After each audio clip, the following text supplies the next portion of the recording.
Buenos días, buenas tardes a todos. Feliz lunes 11 de marzo. Hoy contamos con la presencia de nuestro director Raimundo Bolio, que tenemos ratito, siento, right, de no tenerte por acá, así es que bienvenido. Gracias, Vivi. Un placer estar acá y por supuesto en este live con todos nuestros escuchas, que es sin duda un verdadero placer estar aquí. Bueno, nosotros felices de tenerte. Hoy tenemos un tema súper importante que es el de la declaración del impuesto a la renta. Y yo sé que tenemos muchas personas que nos siguen, es más, que todos los lunes nos acompañan.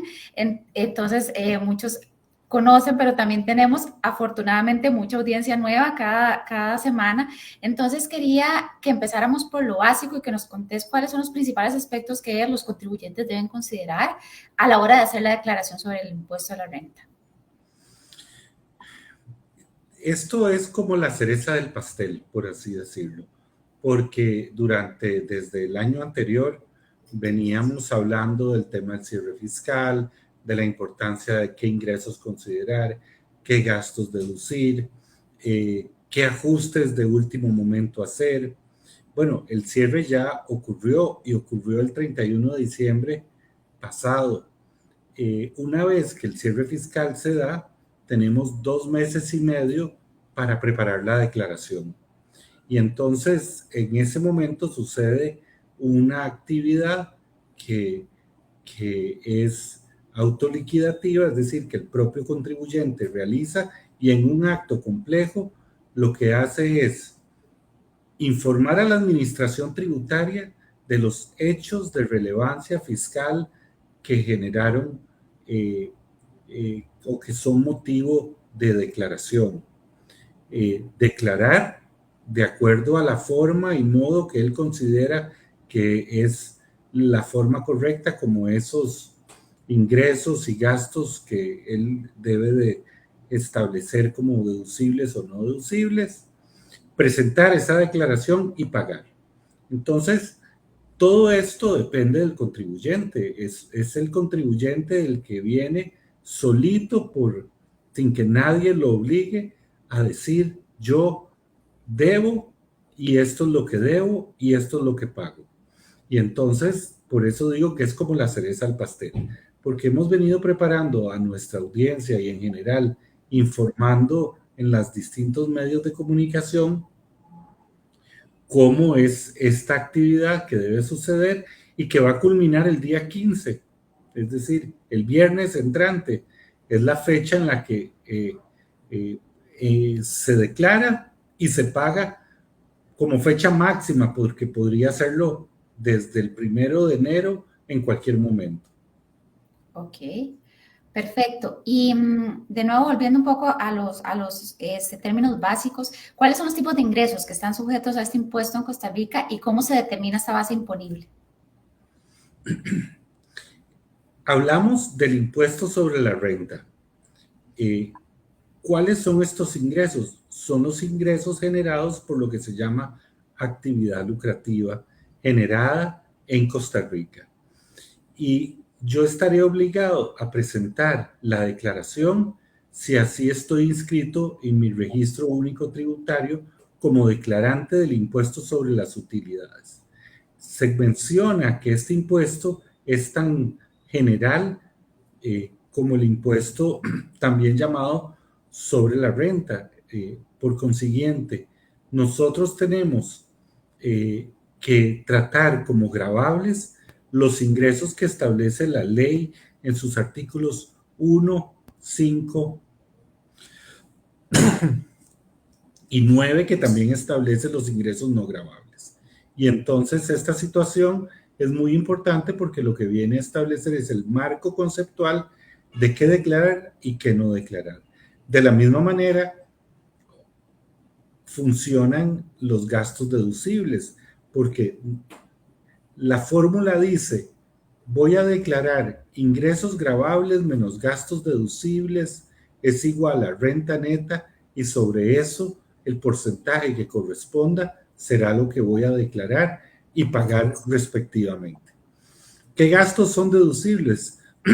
Hemos dedicado mucho tiempo a hablar de esa deducibilidad de los gastos.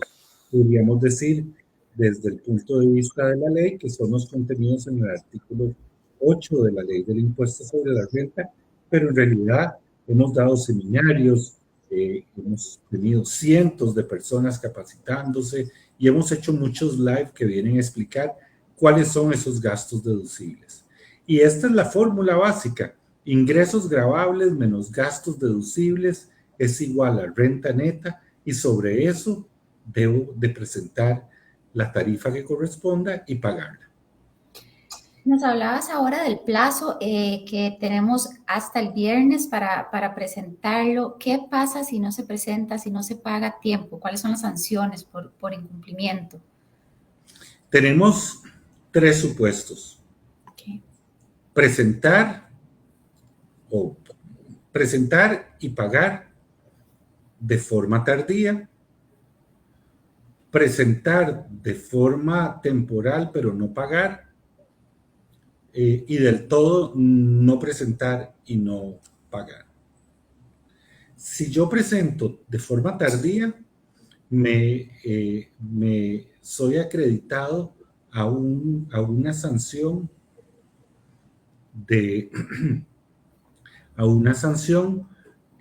por la no presentación de medio salario base, que corresponde a una suma cercana a los 230,000 colones. Pero si declaro de forma tardía y declaro, porque cuando yo declaro puedo declarar tres cosas: puedo declarar que tengo impuesto por pagar, que tengo pérdidas o que tengo cero impuesto que declarar. En el supuesto en que voy a declarar que debo impuestos, y si lo hago de forma tardía, por la simple circunstancia de declarar de forma tardía, tengo que pagar medio salario. Y sobre la suma que dije que debía, debo además de pagar intereses. Esa es una de las consecuencias: intereses del 1% del impuesto dejado de pagar de forma mensual. Por otro lado, si del todo no presento la declaración, pero yo estoy inscrito ante tributación como declarante del impuesto, en principio se configura la infracción de la no presentación de la declaración, y esto generará una intimación de parte de tributación para que nosotros vayamos a declarar, aunque sea de forma tardía. Como dije, podemos declarar de cualquiera de estas maneras que acabo de explicar, sea con ingresos, con pérdidas o declarando. Inclusive podemos declarar que sea cero las ganancias, ¿cierto? Exacto. Y este tema, la declaración en cero, es un tema que es importante porque puede traer distintos supuestos. No es lo mismo que nosotros como contribuyentes declaremos en cero a que un gran contribuyente nacional declare en cero. Si un contribuyente ordinario declara en cero, esto no necesariamente se va a considerar como algo sospechoso, porque depende de la situación. Podría ser que genere una declaración donde todo sea en cero, simplemente no tuve actividad ese periodo fiscal y no me desinscribí de mi deber formal como contribuyente. O la otra alternativa sería que sí tuve ingresos, sí tuve gastos, pero el resultado es cero. Esto no es lo normal. El mundo está hecho para que la gente pague impuestos. Y un declarante que declare en cero es más raro que un declarante que declare pérdidas, porque si tuvo ingresos y gastos y al final declara cero, eso es muy difícil de conseguir. No significa que voy a tener una fiscalización en el corto plazo, sino que es una situación que puede ser objeto de un análisis posterior. Diferente es si soy un gran contribuyente y declaro en cero. Recientemente se publicó una resolución que dice que si eso es así, debo de presentar una certificación de estados auditados que justifique la situación, y tributación le pondría especial atención a este caso. Por consiguiente, debemos de entender por qué está ocurriendo y eventualmente considerar represalias o acciones posteriores de parte de la administración tributaria.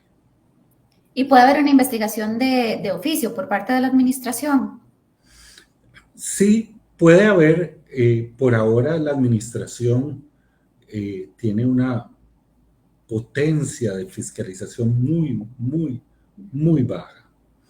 Y entre algunas de las posibilidades de fiscalizar es que usted declare en cero, sin que sea la única alternativa. Pero como digo, cada caso tenemos que analizar en el contexto que tenga, porque si del todo no tuve actividad, ¿cuál es el interés de tributación de fiscalizarme? Ninguno, a menos que tenga información que esto que declaré no es correcto. Distinto es si tuve actividad y gastos y siempre declaré en cero. Eso sí es sospechoso y podría ser objeto de una revisión. Muy bien. A ver, en general, ¿qué recomendaciones le puedes dar a los contribuyentes para optimizar la declaración del impuesto sobre la renta y cumplir con sus obligaciones fiscales de una manera efectiva? Por las razones que he explicado hoy, Vivi, sin duda yo creo que debo de presentar la declaración de renta. Debo de presentarla aunque no tenga el dinero, porque si la presento y no pago, podría suceder que solo tenga que pagar los intereses de ese 1% que correspondería al 1% de el impuesto declarado y no pagado, y no la sanción de medio salario base, que son 230,000 colones. Entonces, lo primero sería que cumplamos con el deber, tenemos algunos días, y declaremos. Es más, si tenemos dudas sobre o no hemos terminado el análisis, podemos declarar y después rectificar o ajustar lo declarado para hacerlo todavía mejor. La prerrogativa de la rectificativa es algo que el contribuyente siempre puede hacer. Entonces, mi recomendación mayor es declare lo mejor que pueda y declare en tiempo. Es un buen momento para recapacitar sobre este tema, y por eso hoy, que es en las vísperas de la declaración del impuesto sobre la renta, hemos dedicado este live a ese tema. Date cuenta, Vivi, que apenas falta esta semana para completarse. Por eso esta pregunta es es una correcta pregunta, en el sentido de que declaremos bien, paguemos nuestros impuestos. Al fin y al cabo, como contribuyentes, es lo que nos corresponde hacer. Perfecto. Como se nos está acabando el tiempo, creo que estos live, y sobre todo el live de hoy, es una respuesta a lo que te voy a preguntar, pero quiero que le insistamos a nuestra audiencia cuál es la importancia de contar con el asesoramiento de un especialista en derecho tributario al momento de realizar estas declaraciones de impuestos sobre la renta, que pueden ser complicaditas. Bueno, quien haya visto este live podrá entender la diferencia de tomar decisiones asistido, asesorado o llevado de la mano por un experto fiscal, que al fin y al cabo es lo que nosotros hacemos día a día. Tengo 30 años, Vivi, de hacer esto en el sector privado, asesorar a contribuyentes, a empresas, a personas que necesiten de una buena opinión técnica, o, ¿por qué no?, que los defienda, porque a veces, si no lo hacemos bien y viene tributación, tenemos que saber cómo defendernos, y ahí es cuando más ocupamos ayuda de los que verdaderamente saben. Y eso es el tema, el trabajo que nosotros hacemos es ayudar a las personas a declarar correctamente y mejor. Esto es un gran ahorro de dinero porque les ahorra el ser sancionados, el sufrir y el tener dolores de cabeza, porque precisamente por eso Actualidad Tributaria lo que quiere es actualizar fiscalmente a las personas. Antes decíamos en la toma de sus decisiones fiscales, y es un tema que mantenemos desde el punto de vista del concepto. Ayudar a las personas a escoger y escoger bien. Así es, y esto no estaba en el libreto, pero sí lo voy a decir, Raimundo ha tenido como una misión de democratizar el conocimiento tributario porque no solamente ha sido profesor universitario y ha formado quién sabe cuántos cientos de los profesionales que hay ahorita ahí en la calle, sino que también tiene este espacio y nos brinda este espacio en el que nos educamos todos. Así es que aprovecho para agradecerte, Raimundo, en general por esos 30 años y por estar hoy aquí hablándonos de este tema tan importante. Muchísimas gracias. Gracias, Vivi, y gracias a todos los que nos escucharon el día de hoy. Sin duda, invitarlos el próximo lunes a nuestro nuevo live que tendremos en su momento y hasta la próxima semana. Muchas gracias a todos. Nos vemos el próximo lunes.